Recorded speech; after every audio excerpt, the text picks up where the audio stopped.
Olá, pessoal, muito boa noite. Estou aqui com a Simone Vega, né? Pensa quantas pessoas estão sofrendo, né, por esse luto, sofrendo por não viver esse luto, né, de uma forma adequada, de uma forma ressignificada, né, e vive em sofrimento. E às vezes não sabe nem por quê. O luto passou, né, aquela fase passou e a pessoa acha que nem está vivendo mais aquilo e ainda está. Mas a Simone vai explicar melhor para nós. Então, pessoal, vão chegando, vão divulgando, tá? A palavra é tua, Simone, fica à vontade, seja muito bem-vinda aqui no canal Na Consciência da Unidade. Esse canal é do Augusto e da Márcia Tessli, né? São dois queridos amigos meus do coração e que estão sempre aí trazendo, né? Me dando suporte, me dando toda a carta branca para me trazer profissionais também para estar ajudando aí, né? Fica à vontade e a palavra é sua. Muito obrigada, Adriana, pelo convite. Meu nome é Simone Vega, eu sou bióloga de formação e migrei para a área das terapias há algum tempo. Hoje eu sou terapeuta, eu trabalho com constelação familiar e hipnose clínica, né? E também tenho uma formação em desenvolvimento humano, né? Que é um programa de 12 sessões, onde a gente faz todo um acompanhamento durante 3 meses, para que as pessoas desenvolvam sua inteligência emocional, competências e habilidades, e planejamento e execução, né? Hoje o nosso assunto é bastante interessante, porque o luto nos relacionamentos é algo que ele vai passar por nós em algum momento, né, da nossa vida. Seja ele o luto sobre a forma da morte em si, né, como eu tenho aquele programa de reviver após o luto, né, como ressignificar essa situação da morte, ou também como nós podemos lidar com a perda de um relacionamento, que não precisa ser necessariamente a morte, mas o rompimento de uma relação, né, que também é um processo de luto. Muitas pessoas acham que não, que são etapas que a gente vai vivendo e vai passando, e que aquilo vai passar por si só. E muitas vezes não é isso que acontece, né, Adriana? Acontece situações de um pouco mais agravantes, né? A pessoa fica aprisionada ali muito tempo, né? Muito tempo, tá? Então, vamos explicar para quem está chegando, né, o que é um luto, né? O luto é um processo normal da nossa vida, que ele vai acontecer em algum momento. Seja ele de uma forma positiva ou não, mas é um fato biologicamente normal, né? Quando que ele deixa de ser um processo normal? Quando as situações começam a se agravar, né? Quando nós não conseguimos mais ter a nossa vida, lidar com coisas do cotidiano de uma forma normal, e aquilo começa a ficar um incômodo. Não é porque o assunto é difícil que a gente não tem que também se divertir, né, Adriana? Exatamente, é isso que a gente tem que fazer, né? Mesmo tendo o assunto sendo desafiador, a gente tem que levar ele com leveza, né? Porque para poder realmente, né, a gente entender, a gente sabe que é a prima, ó, tua Maria Quitéria é tua prima.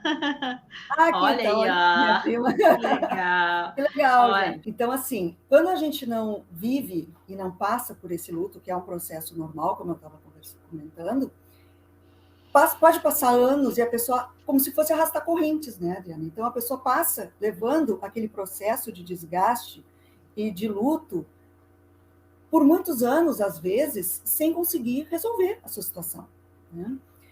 Um exemplo que eu acho interessante a gente citar é o processo que eu até comentei aquele dia sobre a mumificação. O que é isso, né? A mumificação. Quando a pessoa fica estagnado, preso em alguém, não somente quando a pessoa morre, mas guardando aqueles objetos, guardando roupas, guardando coisas que lhe prendam alguém que já partiu através da morte ou que já partiu e que foi embora. Então, guarda a blusa, guarda o sapato, guarda a meia, vai acumulando coisas na sua casa e não se desfaz, né? Como se aquilo fosse uma homenagem, entre aspas, né, daquela pessoa que se foi. Então, isso acaba na verdade, uma forma de vínculo, né? É como uma forma de vínculo. É de vínculo, né? Que a pessoa não quer se desfazer daquela lembrança, daquela situação, né? Isso. Conscientemente e inconscientemente. Inconscientemente, né? Isso mesmo. E outra forma também, a questão de, quando há um rompimento na relação, a questão de focar em determinados aspectos para não ficar pensando, né? Nem consciente, nem de forma inconsciente, né? Foca, por exemplo, trabalha demais, né? Então, se dedica a trabalhar. Então, trabalha, como se aquilo fosse esquecer e apagar aquele momento difícil. Sim. Outro fator, se relaciona com outra pessoa de uma forma muito rápida, sem que aquele vazio que ficou seja ressignificado. Então, é uma outra forma. Isso acontece muitas vezes, né? É um processo humano que a gente acaba vivenciando, né? E quando começa a tomar consciência disso e identificar quais são as 5 fases do luto, a gente começa a dar uma importância maior para nós mesmos. Então, agora eu vou falar, assim, de uma forma breve, as 5 fases do luto, ok? Primeira, a negação. O que é a negação? É quando a pessoa toma o cartão vermelho e não acredita. Então, isso não está acontecendo, é a forma do cérebro captar que aquilo não aconteceu. Então, para não sentir dor, a dor emocional, né, que também pode ser uma dor física, a pessoa passa a lidar como se aquilo não existisse. Então, é a negação. Né? Não, isso não é possível, isso não está acontecendo, isso vai passar, né, como se fosse uma situação que passasse. Quando a pessoa se dá conta que aquilo não vai passar, vamos para a segunda fase, que não necessariamente ela tem essa sequência obrigatória, tá, gente? Pode passar de uma fase para outra e só retornar. Fazendo um complemento aqui nessa primeira fase da negação, sim, tem uma parte também que a pessoa fica contando historinha para ela mesma, na verdade, sim, na negação. Não, ele está muito estressado, ele vai se acalmar, ele vai voltar, não, ele vai sentir minha falta. Então a pessoa também entra nesse lugar de contar historinha, né, para poder o quê? Se confortar, na verdade. Se confortar. Né? Porque como tem aquela frase do Bert Hellinger, né, famosa, sofrer é mais fácil que encontrar soluções. Quem é o Bert Hellinger? Né? Quem criou as constelações familiares, que está aqui atrás de mim, ó, os bonequinhos, eu não sei se alguém está vendo aqui. Tá? Então, é uma frase forte, mas é uma frase muito verdadeira. Porque é mais fácil tu ficar anos sofrendo do que tu encarar a verdade de frente e buscar soluções para si. Então, a negação também está nesse processo.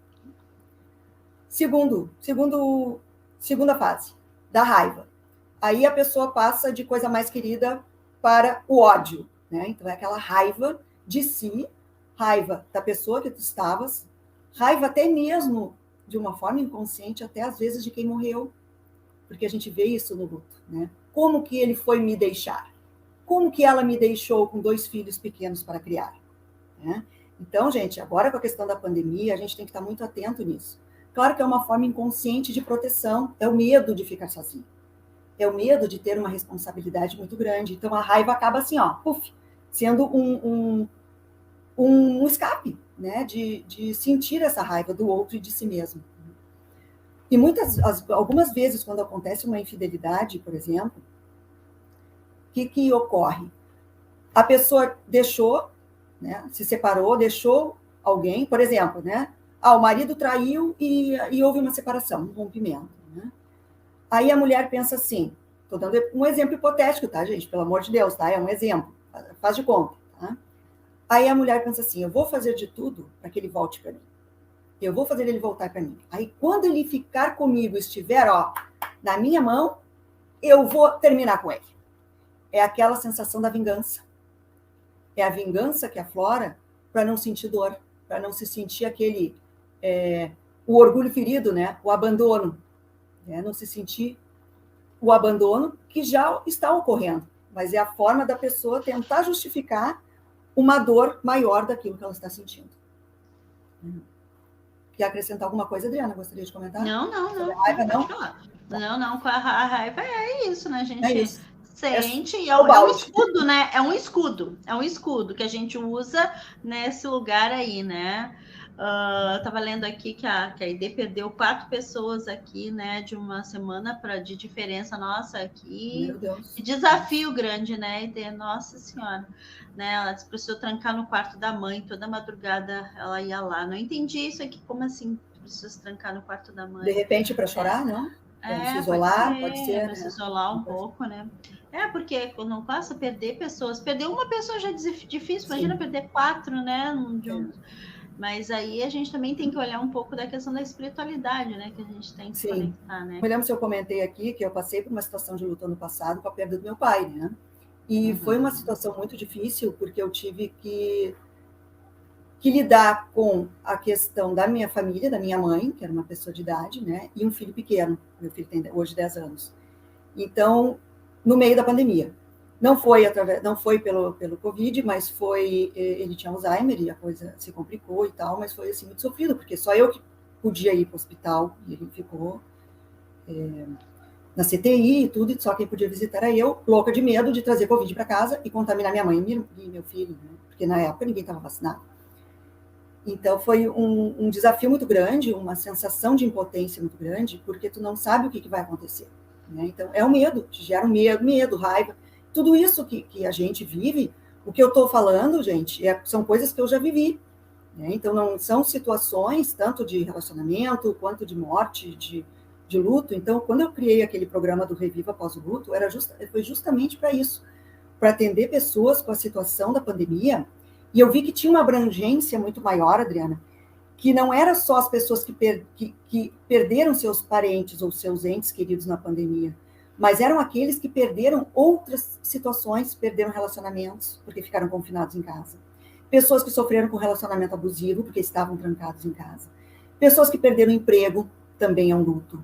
Né? Então, essa situação ela se ampliou em uma proporção que a gente não tem ainda, eu acho que, noção. Né? Foram mais de 600 mil pessoas que morreram com a pandemia. Mas também ela se deu através de rompimentos das relações, seja ela profissional ou de relações afetivas. Então, o programa não é só para quem... Não é só no sentido de que não estou diminuindo que não é só, porque é uma situação gravíssima. Quando a gente perde, que nem o caso da Ide que falou, 4 pessoas. É uma coisa terrível, terrível. Né? E como é que eu vou processar tudo isso? E vai passar por essas etapas, né? Em algum momento da vida. Heloísa também chegou aqui, ó, olá Simone, né? Ó, oi, Heloísa. Tem um conhecido que perdeu o esposo, uma conhecida que perdeu a esposa, o esposo, o pai, o tio e outro parente, os 4 parentes também. Nossa, é muito desafio, né?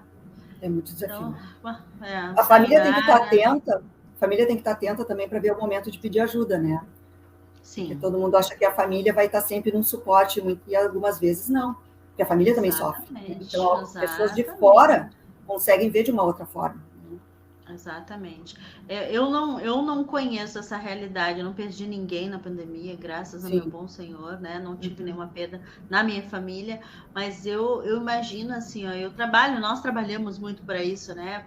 Tenho muitos conhecidos, muitas pessoas, tratei também, né, através da mesa ou de alguma terapia, muitas pessoas hospitalizadas, né? Então a gente sabe o quanto é desafiador, né? Tinha uma pessoa só que praticamente eu tratei a família dela toda, que a família toda baixou o hospital. Pensa assim, de umas 10 pessoas estavam hospitalizadas em leitos diferentes. Então foi bem forte. Então isso, gente, muitas pessoas viveram, né? E aí a gente tem que ancorar em alguma coisa, né? Às vezes sozinha a pessoa não dá conta, ela entra em depressão, é muito difícil. Né? Muito difícil. Ó, a senhora disse que tem uma irmã que perdeu seu esposo com 58 anos. Imagina, que tristeza, né? Nossa, a pessoa perde a vontade de viver, né? Não tem mais vontade, né? Não, e pessoas que perderam também, Adriana, pessoas que eram o suporte da família, que mantinham economicamente a família. Então, não é, né? Tem essa questão econômica que a gente não tem ainda dados, né? Eu não tenho esses dados ainda no Brasil, mas quantas pessoas mantinham uma casa? Sim, o mantenedor, né? Os mantenedores, e que ficaram completamente sem um tostão, sem dinheiro para comer. Então, são situações gravíssimas, porque aquela pessoa simplesmente ela desapareceu. Né? Ela foi para um hospital e não voltou. Então, é muito triste. Muito triste isso. É muito triste. Vamos então para o terceiro? Vamos sim. Vamos para o terceiro, então. O terceiro é a barganha. A barganha, o que é isso? É aquela promessa de que eu podia ter feito algo diferente, né? E se eu tivesse agido de tal forma, será que o meu marido não me abandonaria? Né? Por exemplo. A barganha é o tentar negociar para que aquele relacionamento retorne. Né? Ou por uma questão de medo, né? De medo de ficar sozinha, ou porque a pessoa ocupa uma posição social e ela não quer deixar esta posição social, né? Então, sou casada com alguém muito rico, que tem uma situação econômica muito estável, então é melhor eu agir de uma forma de barganha, que eu permaneça com o meu relacionamento, é aquele que a gente chama de tá ruim, mas tá bom, né? Então, é melhor assim do que sem nada. É o medo, né? A barganha é o medo. E aí a pessoa conta aquela história de que se tivesse sido diferente, talvez ele ou ela estivesse comigo ainda. Então, é a forma da dor da solidão, né? Não querer sentir a dor da solidão, né? Que já existe. Na verdade, a dor já existe. Né? Já está ali, né? Já está ali, né? É não querer, não enxergar, não querer enxergar, né? Até porque muitas vezes não consegue ver. Não, né? e muitas vezes as pessoas que têm, né? Eu atendi muitas pessoas que elas foram abandonadas, tinham situações de muito dinheiro, e aí, né, no meio disso tudo, acabaram sendo abandonadas por a pessoa, porque a pessoa simplesmente, né, não quis mais. Não é nem uma escolha da pessoa, mas é uma escolha do outro, né? Que é mais difícil ainda, porque um dia ela tem tudo, no outro dia ela não tem mais nada, né? Então, isso também é bem desafiador, e as pessoas às vezes não. E entender esse processo de ter tudo e não ter nada dá muita, né? Dá um desespero. Né? Desespero. E o que é o tudo, né, Adriana? E o que é esse tudo, né? Ter tudo em financeiro, né? Questões financeiras. Exato. Mesmo, né? Porque muitas Silvana, pessoas estão nesse lugar. E eu não sei se tem alguém que passou também pela situação assim, ó, de ser aquilo que a gente chama de ser abandonado no altar. Tu tá com o teu casamento todo organizado, tudo resolvido, tudo pago, e pouco tempo antes a situação termina. Assim, pá, né? Aquele cartão vermelho chegou, acabou e fim. Tem gente que já passou por isso. Sim, com certeza. Com certeza, com certeza. Já atendi algumas pessoas nesse lugar.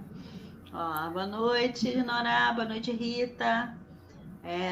São situações bem desafiadoras, né? Que leva a gente a refletir, né? Porque, na verdade, né, gente, quando a gente começa a olhar mais profundamente tudo isso, né, a gente sabe que tinha ali alguma coisa que já estava, né, que já não estava bom, né? E aí só que a pessoa vai levando com a barriga, né? Vai levando com a barriga. A coisa vai indo, né? A quarta fase, então, a tristeza, que pode se tornar numa depressão, né? Então, é a fase que a gente chora, se desespera, se descabela, né? Se entra em pânico, né? Desesperador. E a família e as pessoas que estão à volta, os amigos, então, devem ficar atentos, porque a tristeza profunda, ela pode desencadear um quadro depressivo. Né? Então, a pessoa não quer mais comer, a pessoa pensa em morrer, pensa em se matar. Então, esses quadros mais graves tem que ficar atento, porque muitas vezes precisa ter um encaminhamento para o médico. Né? Então, um acompanhamento com um psiquiatra, com a introdução de medicamentos. Né? Então, quando já tem um quadro mais agravado. Né? Tem que ficar bastante atento. E pode durar bastante tempo. Né? Pode ser uma tristeza que dure bastante tempo, né? Alguns meses e tal. Então, é importante avaliar, né? Verificar. Com certeza. Adorado, prazer estar aqui com vocês. A Rita diz, a Rita acho que é tua amiga aí. Minha amiga, olha, minha amiga de Aracaju, beijo. A Cláudia e a Marisa Silveira estão aí também. Olha, a Cláudia, minha tia. Se conhece? Olha, prima. Sim, é prima. Que legal. O Cláudio é meu tio. Oi, tio. E a tia Marisa. Obrigada, gente. Que legal. Que legal. Obrigada, gente, participando. E a quinta e última fase é a fase da aceitação.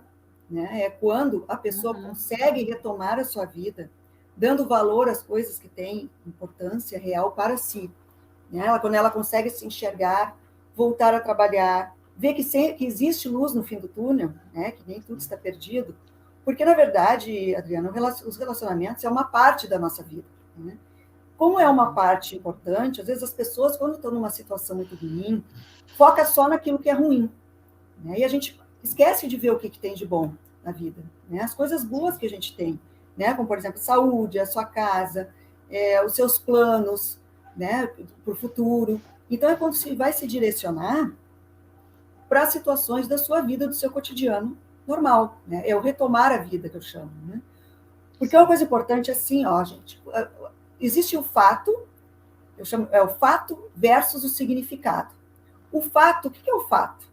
É aquilo que acontece, né? Houve um rompimento numa relação, houve uma perda de emprego, houve algo grave na sua vida, uma situação de morte. O fato não vai ser mudado. O fato vai acontecer na minha vida, na vida da Adriana, na vida de todo mundo que está nos assistindo aqui. O que vai mudar é o significado que cada um dá a esse fato. Então, alguns vão entrar numa depressão, outros vão sair de uma forma mais fácil de um término de uma relação, outros vão ficar desempregados e vão sair à busca de emprego de uma forma mais rápida. Cada pessoa vai ter um significado diferente, porque nós somos únicos. Então, às vezes as pessoas dizem, mas tu tem que fazer isso, mas tu tem que fazer aquilo. Não é assim. As pessoas não funcionam dessa forma, né? Cada pessoa, ela tem um comportamento diferente de acordo com seus valores, com suas crenças, com aquilo que ela vai dar de significado na sua vida. Né? Então, é muito importante a gente observar que as pessoas, e respeitar que elas são diferentes. As pessoas são diferentes. Todos nós somos. Vivemos, às vezes, na mesma família, mas temos comportamentos diferentes.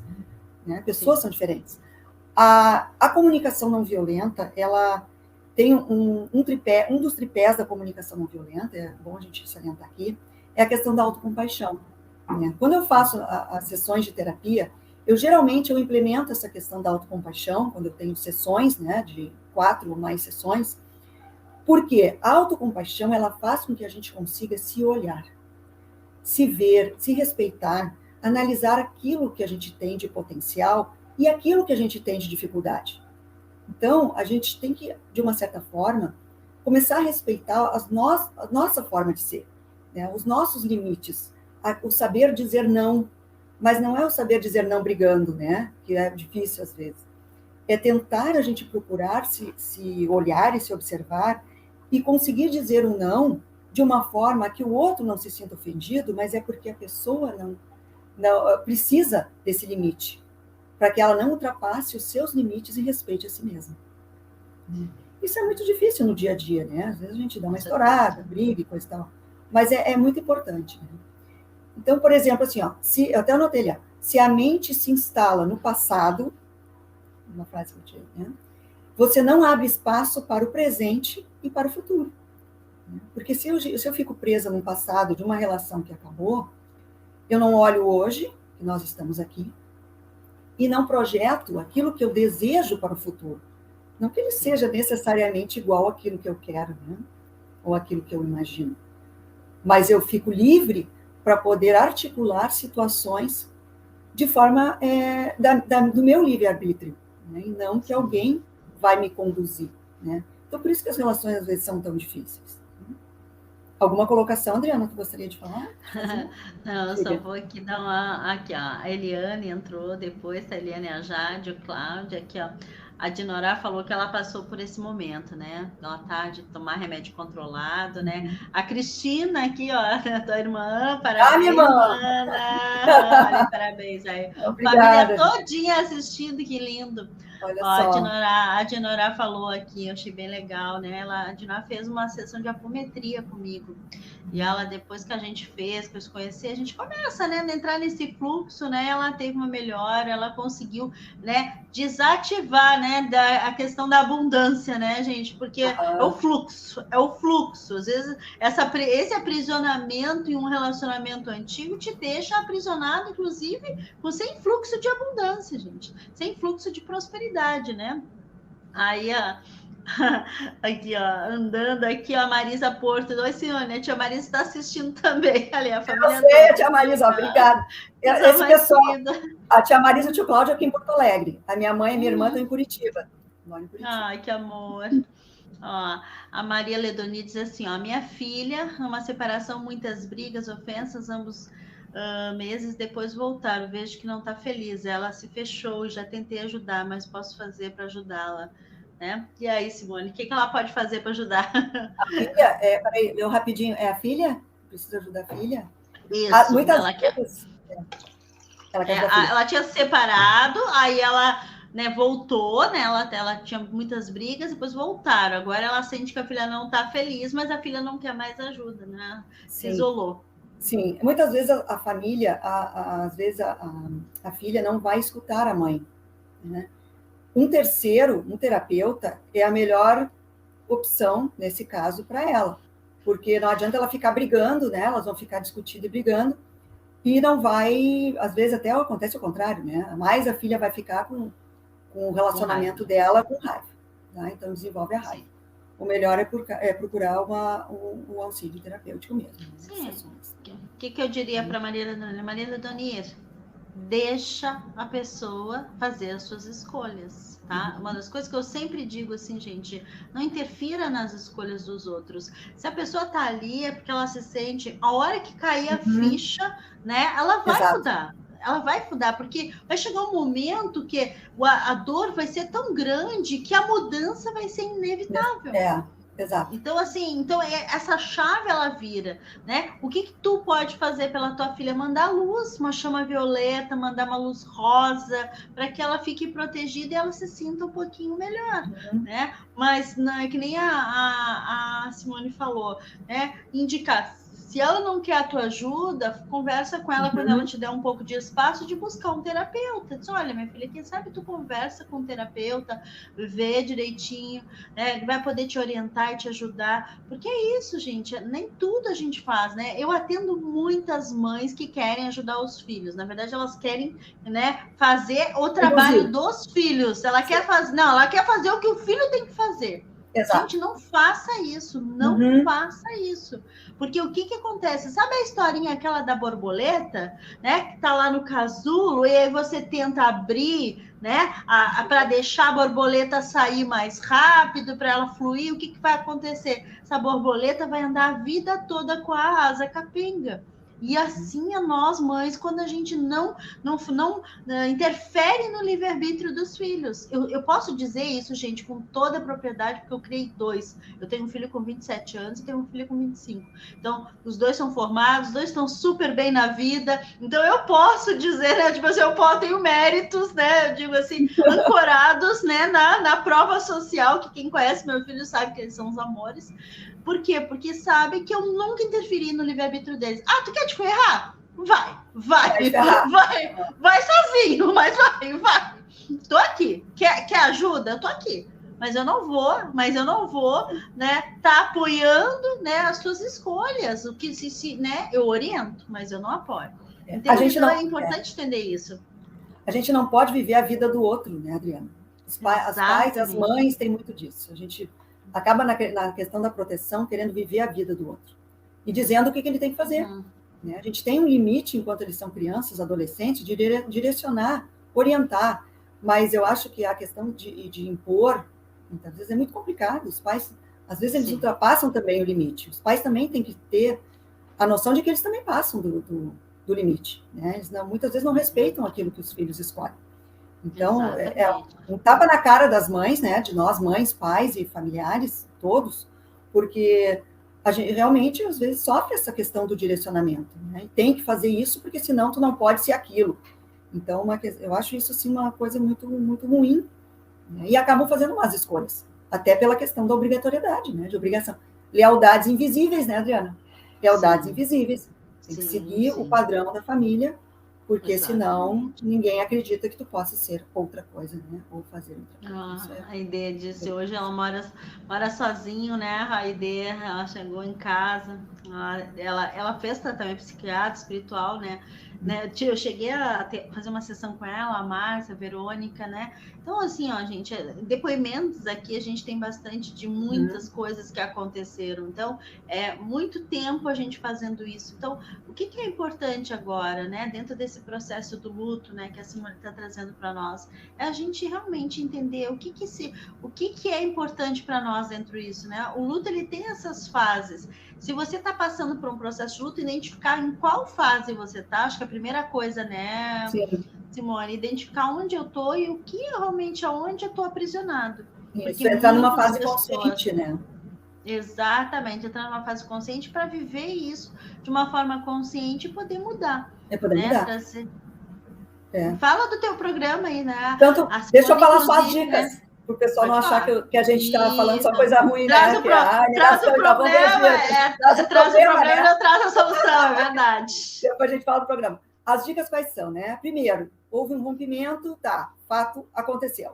Não fique sozinho, né? Até a gente brincou semana passada dizendo, não vai sair para festa. Até a Adriana disse, não tem festa, gente, está todo mundo confinado, não tem balada.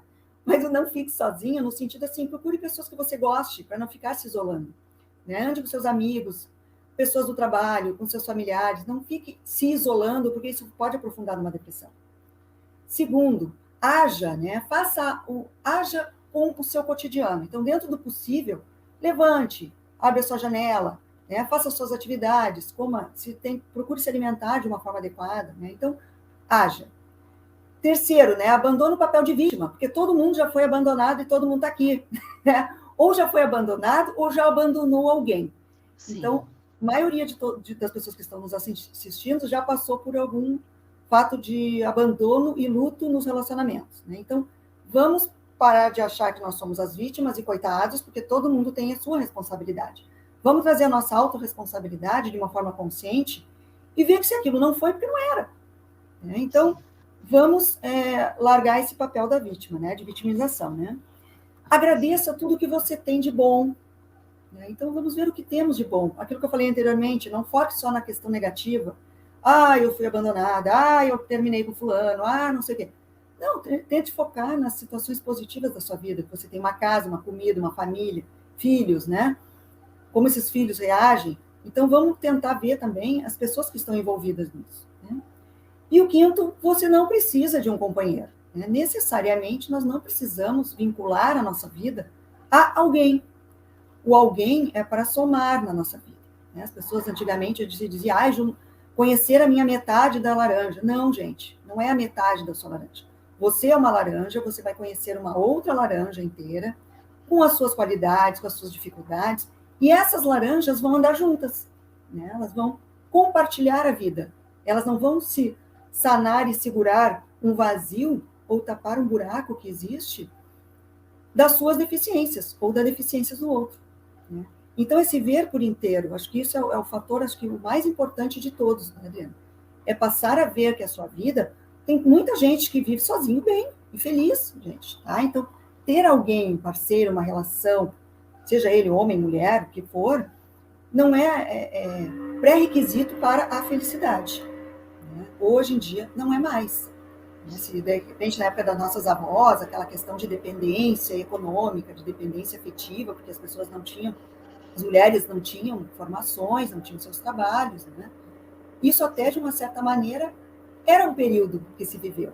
Hoje nós estamos falando nos tempos atuais, então vamos olhar daqui para frente, né? Como nós somos e o que nós queremos. Então, isso não é mais um pré-requisito obrigatório, né? De ter alguém para ser feliz. Certeza, a Dinorá botou assim, acho que na verdade todas as mães acham que os filhos são propriedades. De casa, casou, toma conta da vida. Nem sempre, querida, nem sempre. A maioria não tem essa consciência. Acha que filho criado, trabalho dobrado. Eu cresci escutando essa merda. Filho criado, trabalho dobrado. Gente do céu, pelo amor de Deus. Os meus filhos não dão trabalho nenhum. E eu ficava, meu Deus do céu, conforme cria, vai dar mais trabalho. Não. Vocês percebem que é uma crença que a gente carrega, filho criado, trabalhador do nada, filho criado é alicerce familiar, porque essa pessoa, eles vão te dar tudo. Hoje mesmo, meu filho, o que é meu sócio? Me dá todo suporte, né, nas minhas coisas. Então, filho criado, você tem suporte garantido, né? Claro que tudo depende da forma que você conduz as coisas. Se você tentou tirar a asinha lá, a pessoa, né, tentou ajudar, né, que é proteger o filho e fazer o trabalho dele, de crescimento, você não vai conseguir. O seu filho vai sempre depender de você, gente. E é verdade, gente. Por quê? Porque as pessoas, muitas pessoas hoje muito ricas, elas não foram criadas para manter, para gerar essa riqueza. Foram criadas para gastar. Então, e tem isso muito forte também dentro desses processos, né? Então, gente, Ó, essa questão de limite dos filhos, né? O limite, é. Então, assim, ó, a Helena disse, ó, que faz 2 anos que ela não consegue sair de casa. Faz 2 anos, 5 meses, depois que a mãe dela faleceu e encontrou ela na cama, né? Né, Helena? Procura a Simone, procura a Simone aí que ela vai te ajudar, porque é importantíssimo ter essa consciência, entender o porquê, né? O porquê que você não está conseguindo sair de casa, onde é que você está aprisionado, porque pelo que eu entendi, você está aprisionado num trauma, né? Um trauma bem falado. Muito da pandemia gerou esse trauma também, né? Esse medo de sair na rua para não se contaminar, né? Eu passei por esse medo, né? E a gente passa, então precisa de uma ajuda, assim. Vou falar, então, da questão do programa, né, que a gente comentou até na semana passada, que eu falei até no início, né, que eu criei um programa que se chama Reviver Após o Luto, e ele atende, né, quando eu criei esse programa, era para tratar geralmente direcionado à questão da pandemia, né, que as pessoas estavam falecendo e as pessoas estavam sem suporte da morte mesmo, né, do luto, né, então as pessoas se internavam e simplesmente elas não voltavam, não tinham um rito de passagem. Tu não tem uma despedida, o que é muito triste, né? Sim. Apesar do meu pai não ter morrido em decorrência da Covid, mas ele não teve um rito de passagem, porque só fui eu e a mãe para o cemitério. Nós não chamamos ninguém porque não tinha como. As pessoas iam se expor ao vírus, era extremamente perigoso e contaminar, né? O resto, os familiares e as pessoas próximas. Então, foi assim, mesmo quase sem rito. Foi muito triste. Então, eu vi o quanto isso era difícil de lidar com essa questão da perda, mas também pude ver que tem uma abrangência, o reviver após o luto, muito grande, muito maior. É o reviver após o luto na morte, reviver após o luto dos relacionamentos, do desemprego, de uma mudança, pessoas que se mudaram, por exemplo. Eu morei em vários lugares. Então, pessoas que se mudam e os pais ficam sem suporte emocional, né? Então, fica com aquele ninho vazio. Então, de que forma isso? É um luto, o luto dos filhos que partiram, né? Então, como é que se faz isso? São técnicas. Então, o que eu utilizo? Eu utilizo técnicas internacionais, que eu aprendi nos cursos que eu fiz, para dar um novo sentido a esse luto, né? Então, a pessoa tem que estar... O que é o terapeuta, minha gente? O terapeuta é o condutor. Quem faz o processo é o paciente, é o cliente. Ele vai introduzir aquilo através de uma conexão que a gente chama de rapport. Então, tu tem que ter uma afinidade muito grande para que isso seja uma conexão e a pessoa consiga trabalhar isso. Às vezes é importante a gente ser firme, às vezes é importante entender qual é o que está acontecendo ali que essa pessoa está se isolando. Por que ela não quer tomar um caminho, né? O que está acontecendo? Mas claro que às vezes é que nem a Simone falou, às vezes você não vai conseguir tirar isso dela, tem que pegar um terapeuta, tem que buscar ajuda, né? Essa semana eu atendi uma moça, uma menininha, 12 anos, né? Mas uma queridona, assim, mas só que ela super revoltada com a mãe. No momento que eu comecei a conversar e fui, nossa, de lá sorrindo, né? Aí depois eu recebi um depoimento da mãe lindo, mas eu não atendo adolescente, gente, quero deixar bem claro, eu não atendo adolescente, eu não atendo, eu só fiz isso porque uma aluna minha me pediu muito para mim fazer, porque eu sou psicopedagoga, mas eu não gosto de atender adolescente, porque eu acho também, eu já criei os meus, eu sei, gente, por mais que eu tenha, graças a Deus, os meus filhos são muito bem encaminhados, eu sei que não é fácil, tá? Eu tenho essa compreensão, tá, gente? Eu queria só fazer uma colocação, Adriana. Por exemplo, eu fui muitos anos professora, né? Eu fui professora durante muitos anos, né? Como bióloga, eu atuei muito na universidade e tal. E a gente tem observado, amanhã, por exemplo, eu tenho uma live sobre ansiedade. Tá? Então, quem entrar lá no Instagram vai estar o local amanhã. Vou falar sobre a ansiedade dos professores. Né? A gente vai focar com a questão dos professores, com a questão da pandemia. Mas tu falaste uma coisa muito importante sobre a questão do comportamento dos adolescentes e das crianças hoje, que elas estão entrando numa fase de pré-adolescência e adolescência muito precoce. E isso tem gerado muita tristeza, muita ansiedade em decorrência da pandemia. Essas crianças trancadas também muito tempo em casa, né? E isso tem sido um fator assim, extremamente agravante. Eu faço esse atendimento com a questão da criança para conseguir direcionar. Quando ela sai daquela questão da família, do familiar, pressionando, ela consegue se colocar num outro posicionamento. Sim. Naquilo que ela anseia, que ela deseja, como ela vê o pai e a mãe, e até mesmo seus avós. Então, é importante estar muito atento com essa questão da pandemia, fica aqui o recado para os pais, porque eu tenho um filho pequeno que está trancado quase 2 anos, tá? Ele tem 10 anos hoje. E ele andou muito ansioso, andamos muito ansiosos, porque fomos só nós dois que ficamos em casa. E ele viveu o luto do vô. Então, foi um período curto de tempo, com uma ansiedade que extrapolou, né? Ele teve que entrar em determinado momento num medicamento para conseguir acalmar, né? E aí começar a fazer um acompanhamento, né? De deixar esse medicamento, que realmente não precisava mais, foi por um período de tempo, mas foi necessário. Então, gente, assim, ó, terapia, não abandone o médico. Se o médico diz para você tomar o seu medicamento, tome, faça o acompanhamento com o seu médico, faça o acompanhamento com a sua psicóloga, faça o acompanhamento com o terapeuta. São áreas que se complementam.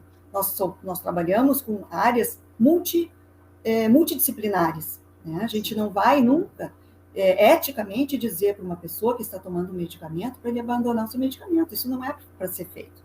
Tá? Então, tem que agir com muita ética nas áreas das nossas formações e do nosso conhecimento, né?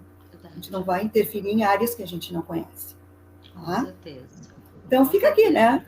Muito obrigada. Aí, né? Fica a dica. Quais são as tuas considerações finais aí, querido? O que tu quer deixar para o pessoal para encerrar aí a nossa live? Não, gostaria de agradecer, né, a participação de todos que estão aqui. Entrar em contato, se necessário, né, observarem lá o lançamento do programa. Me seguirem, né, Adriana? Me seguirem. O telefone está aí para contato, né, pelo WhatsApp, ou ligação, mas pelo WhatsApp aqui para nós é mais fácil. Uhum. E agradecer muito o teu convite, o teu carinho de me acolher, para que nós possamos, né, discorrer sobre um tema bastante pertinente. Com certeza. A Celeste Correia aí, ó. Te encontro onde? Sou de Aracaju, mas ela está em Porto Alegre agora. Eu estou em Porto Alegre, tá? Online. Isso, o atendimento é online, tá? Eu faço todo o atendimento online, não se preocupe.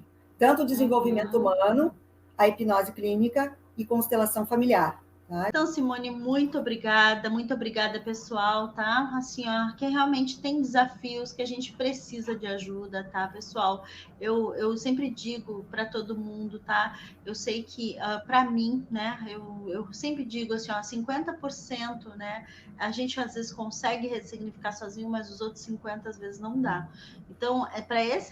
Valmir, lembra de você, sim. Bom que você está aqui.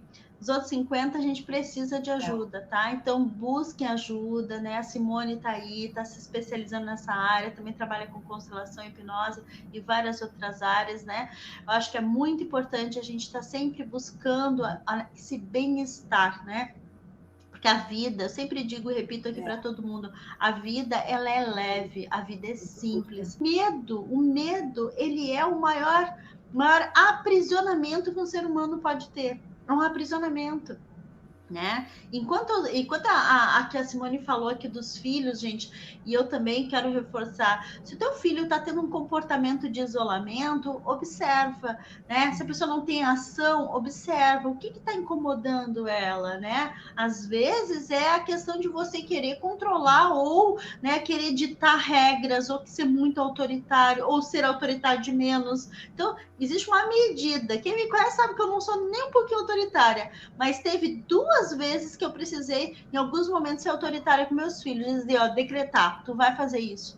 Por quê? Porque era definitivo na vida dele. Se ele não tomasse aquela decisão, ele ia patinar pro resto da vida. E a gente, como mãe, precisa ter essa intuição, né? Porque tem coisas, às vezes, que se ele não for para aquele caminho, eles vão patinar e eles vão.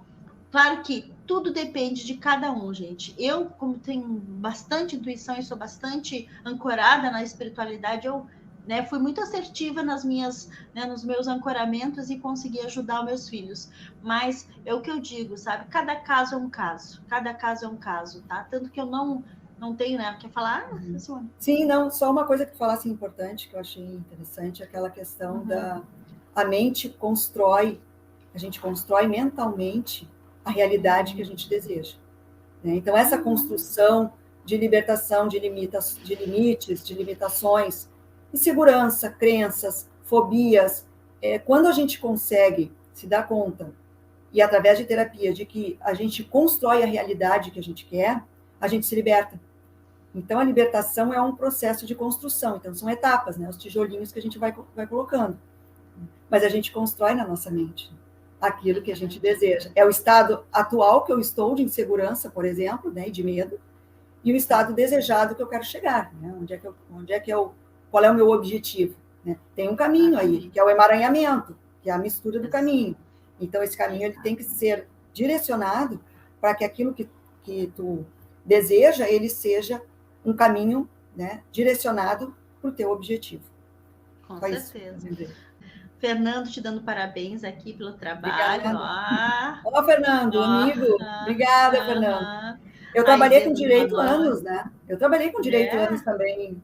A minha formação de especialização é em direito ambiental. Eu trabalhei 23 anos com direito ambiental. Ó, a Ide dando boa noite, a Beatriz também, a Jennifer Santos, estou aqui, que maravilha, seja bem-vinda. A Jocely disse, parabéns, muito importante o assunto no momento atual, parabéns aí, ó. Ó, os terapeutas apresentamos a elevação, as energias, não podemos parar, muito preciso de nós, com certeza. Estamos aqui para isso, né? A Generantes, que foi traída mais de uma vez, deixou, né? Estava vivendo o luto, né? Então é isso, a gente está vivendo aí, né? Conheço terapia de constelação, eu fiz e me ajudou muito, onde eu tinha problema com a minha mãe. Então, Sayonara, será que não está repetindo um padrão aí, né? Será que tua filha também não está revivendo um padrão que você teve? Então tem que entender isso, né, Sayonara? Às vezes a gente está vivendo um padrão, né, repetindo, né? Eu tive uma situação de quatro gerações da minha família que nós éramos mãe aos 18 anos. Eu, inclusive, foi em mim que parou isso. Né? 4 gerações da minha avó, a minha bisavó, minha avó, minha mãe e eu. 4 gerações, mãe aos 18 anos. Quando chegou a minha filha aos 18 anos, imagina meu desespero, né? Mãe aos 18, Deus livre, mas ela passou. Ela nem pensa em ter filho, ela tem 25. Então, quebrou um ciclo, né? Em mim parou esse ciclo. Mas por quê? Porque eu decretei. Acabou. Então, meus amores, tudo de bom, obrigada, né? Estamos aí, tá? Um beijo. Boa live, gente. Um beijo, obrigada.